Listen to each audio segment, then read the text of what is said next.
This video is going to talk about experimental probability. Experimental probability is based on an experiment that has already been performed. For example, a spinner was spun a number of times.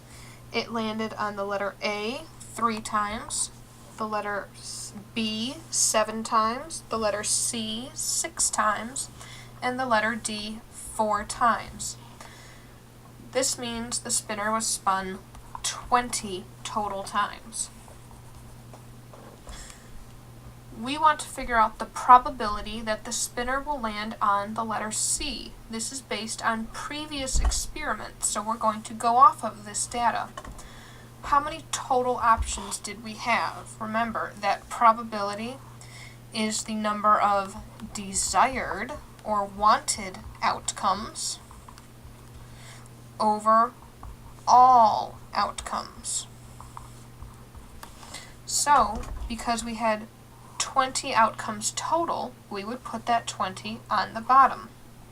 Because we landed on the letter C 6 times, and that's our desired outcome, we would put 6 on top, leaving a probability of 6 over 20 that we would land on the letter C.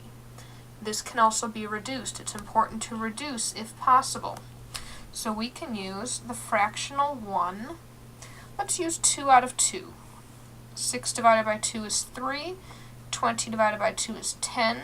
So we have a 3 out of 10 probability that the spinner will land on the letter C.